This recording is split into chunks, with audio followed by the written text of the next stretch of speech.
Tout a commencé comme n'importe quel jeudi soir. Le soleil se couchait, teintant le ciel de reflets orange et violets tandis que je rentrais du travail. J'étais passé à l'épicerie plus tôt pour acheter les ingrédients de son plat préféré, un poulet rôti lentement, accompagné de purée de pommes de terre à l'ail et d'asperges. J'avais toujours aimé cuisiner, et cela m'a permis de lui montrer à quel point je tenais à elle. Mais ce soir-là, mes intentions étaient bien différentes. Je devais recommencer depuis le début. Elle s'appelait Émilie. Nous étions mariés depuis 8 ans et je pensais que nous étions heureux.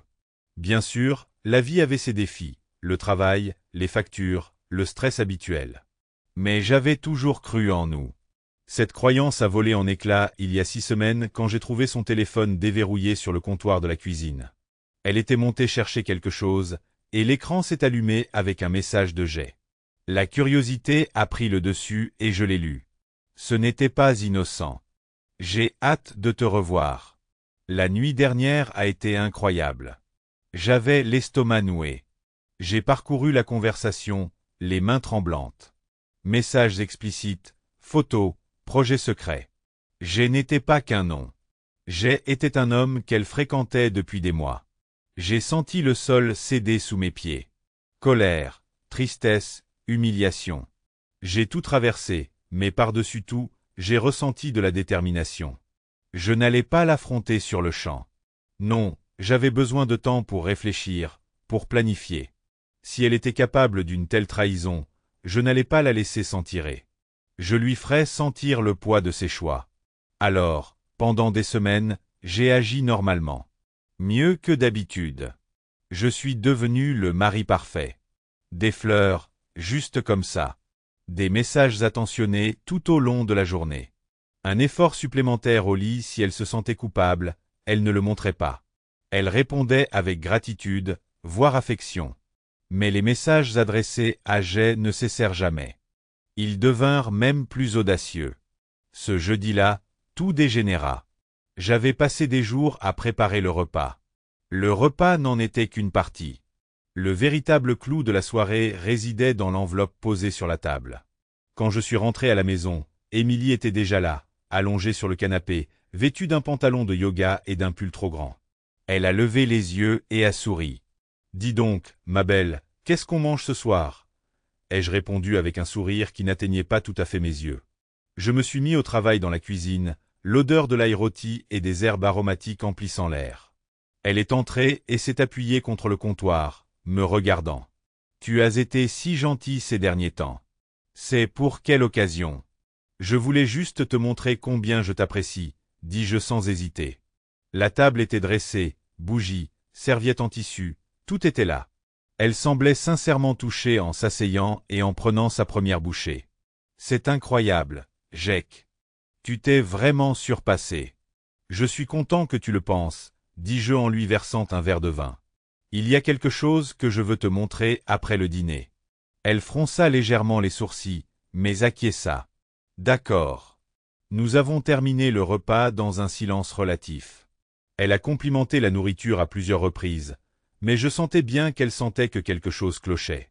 Une fois les assiettes débarrassées, je lui ai fait signe de me suivre dans le salon.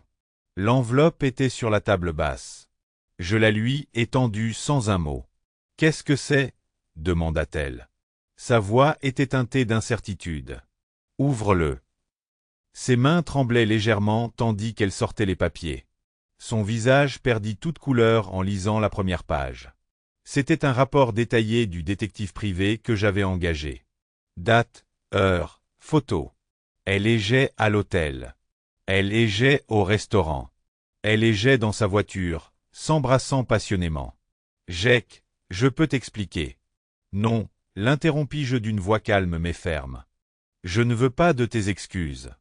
Je le sais depuis des semaines, Émilie, des semaines. » Elle me fixait, les yeux écarquillés et vitreux. « Je ne voulais pas que ça arrive. Ce n'est pas ce que tu crois. »« C'est exactement ce que je pense, » dis-je en l'interrompant à nouveau. « Tu as fait un choix. Tu l'as choisi, encore et encore. Tu m'as menti, tu m'as trahi. As-tu une idée de ce que ça fait ?» Des larmes coulaient sur son visage. « Jake, s'il te plaît, je suis vraiment désolé. Moi, je t'aime. » J'ai ri, Un rire amer qui a rempli la pièce. Mémé, tu as une drôle de façon de le montrer. Elle a tendu la main vers moi, mais je l'ai écartée. J'ai passé les 8 dernières années de ma vie à t'aimer, à te faire confiance, et voilà ce que j'obtiens en retour? C'était une erreur, murmura-t-elle d'une voix à peine audible. Une erreur, c'est de renverser du café sur sa chemise. C'était une série de décisions calculées. Elle baissa les yeux, incapable de soutenir mon regard. Que va-t-il se passer maintenant? Je suis contente que tu aies posé la question, dis-je d'un ton froid. Tu vas faire tes bagages et partir. Ce soir. Elle releva brusquement la tête. Quoi? Non, Jake, on peut surmonter ça. On peut aller en thérapie.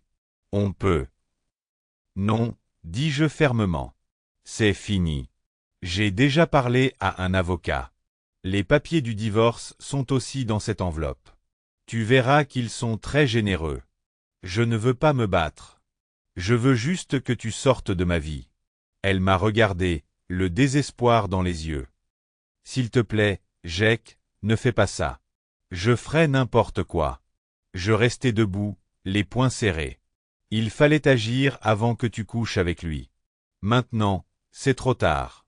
Elle s'est effondrée, sanglotant sans retenue, mais je n'ai rien ressenti.